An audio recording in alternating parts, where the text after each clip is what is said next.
These are scenes of workers from the Naga World Casino in Phnom Penh, Cambodia, being assaulted by security forces for going on strike.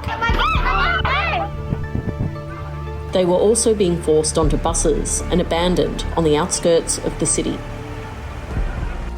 Workers went on strike after the company laid off more than 1,300 people during the COVID recession.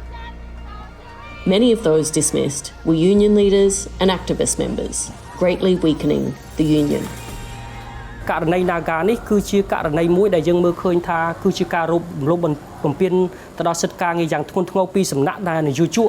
ដែលប្រើប្រាស់អធិបុលនៅអំណាចដែលគាស់រំលើងនៅឫសគល់របស់សហជីព The European Union and the US are among Cambodia's largest export markets. They should press the Cambodian government to protect the rights to freedom of association, to strike, and to collective bargaining. ខ្ញុំឈ្មោះឈឹមសិទ្ធរហើយខ្ញុំជាប្រធានសហជីពត្រួតត្រងសិទ្ធិការងារបុគ្គលិកកម្មករខ្មែរនៃក្រុមហ៊ុន Naga World ហៅកាត់ថា LRSU នាងខ្ញុំបានមានវត្តមាននៅក្បែរកន្លែងធ្វើកោតកម្មរបស់កម្មករយុវជននាងខ្ញុំត្រូវបានជនស៊ីវិលដែលមិនមានឯកសណ្ឋានដែលជាមនុស្សប្រុសប្រហែលជាជាងប្រហែលជា10នាក់បាននាំគ្នារត់បំបុកហើយនឹងចាប់ទាញនាងខ្ញុំត្រឡប់ទៅលិនរូបភាពមួយអាក្រក់មែនទែនក៏មិនបានបង្ហាញដោយការនៅក្នុងការចាប់ខ្លួនដែរហើយបញ្ចូលទៅក្នុងឡានដឹកយកទៅស្នងការក្រុងតែម្ដងថ្ងៃបន្ទាប់នាងខ្ញុំត្រូវបានចៅក្រមស៊ើបសួរចៅប្រកាន់ពីបទញុះញង់បង្កអសន្តិសុខសង្គមធ្ងន់ធ្ងរហើយក៏បញ្ជូននាងខ្ញុំទៅឃុំឃាំងនៅមណ្ឌលអប់រំកែប្រែទី2រយៈពេល9សប្តាហ៍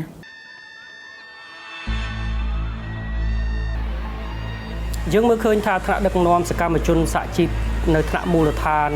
នៅថ្នាក់ជាតិត្រូវបានជាគោលដៅដែលបានដាក់ចុះដោយភាគីពាក់ព័ន្ធដែលមើលឃើញថាថ្នាក់ដឹកនាំសហជីពទាំងអស់នោះត្រូវបានក្រោកឈរនៅក្នុងការការពារសិទ្ធិនិងលក្ខខណ្ឌការងាររបស់កម្មករនិយោជិតក្នុងពេលដែលមានវិបត្តិ COVID នៅពេលដែលរោងចក្របិទឬក៏ត្រូវបានព្យួរឬក៏បញ្ឈប់ការងារជាលក្ខណៈទ្រង់ទ្រាយធំ When workers are laid off, the union representatives are entitled to stand up for their rights. បញ្ហាដែលកើតមានឡើងនៅក្រុមហ៊ុន Wallet ជាបញ្ហាដែល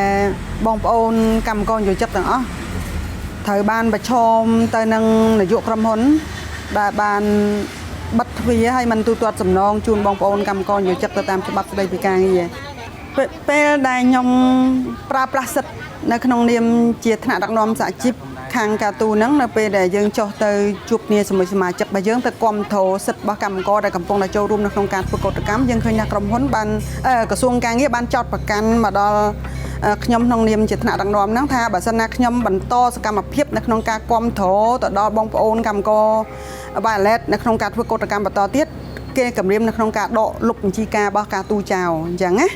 អញ្ចឹងពេលខ្ញុំយល់ឃើញថាហេតុផលទាំងនេះវាជារូបភាពនៅមួយនៅក្នុងការគម្រាមកំហែងពិបាកស្មារតីរបស់កម្មករដែលកំពុងតែប្រើប្រាស់សិទ្ធិណានៅក្នុងការទាមទារនៅអ្វីដែលគាត់ត្រូវតែបានទៅតាមច្បាប់អញ្ចឹងណា Countries importing Cambodian goods should set clear benchmarks for the Cambodian government to honour its labour rights obligations.